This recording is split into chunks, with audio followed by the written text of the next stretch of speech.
من مبيعات 7 مليون جنيه لمبيعات باكتر من 500 مليون جنيه. تعالوا نشوف ازاي بيتش 20 دقيقه غيرت حياه مندوبك سمارت. بدأنا بالظبط من 3 احنا الابلكيشن بتاعنا بقى زي برضه كبير جدا. انا اسلام عادل وده تانك نيوز، البرنامج اللي هتشوفوا فيه اهم الكواليس اللي حصلت للشركات في شارك تانك.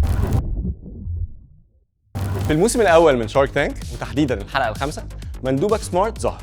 الاسك بتاعهم 7 مليون جنيه مقابل 15% من شركتنا. بعد مفاوضات كتير بينهم وبين الشارك محمد فاروق قدروا يوصلوا لاوفر ب 7 مليون جنيه مقابل 35% من الشركه.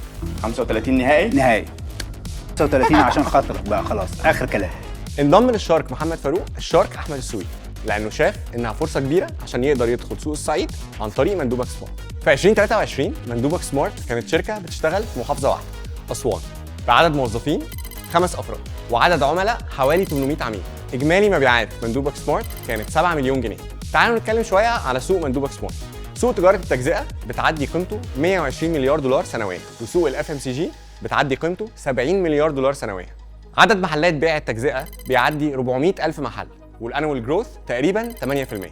بعد ظهور مندوبك سمارت في شارك تانك، تعالوا نشوف الارقام اللي حققوها. عملاء مندوبك سمارت زادوا من 800 ل 14000 عميل. الشركات اللي بيتعاملوا معاها من 30 ل 90 شركه، والموظفين زادوا من 5 ل 130 موظف. كمان مندوبك سمارت توسعوا من محافظه واحده ل5 محافظات، ومبيعاتهم زادت من 7 مليون لاكثر من 500 مليون جنيه. برنامج شارك تانك ساعد مندوبك سمارت ان هم يكبروا بسرعه ويبنوا ثقه في السوق وياخدوا انفستمنتس تانيه من بعد البرنامج. ده كان تانك نيوز، بنحكي قصص الشركات اللي دخلت شارك تانك بالارقام ونفهم الفرق الحقيقي بين قبل وبعد. لو عندك شركه وحابب تكون في شارك تانك، ادخل على اللينك ده فيه كل المعلومات. ولو في شركه معينه تحبوا تعرفوا حصل معاها ايه في شارك تانك، ابعتوا لنا ونشوفكم الحلقه الجايه.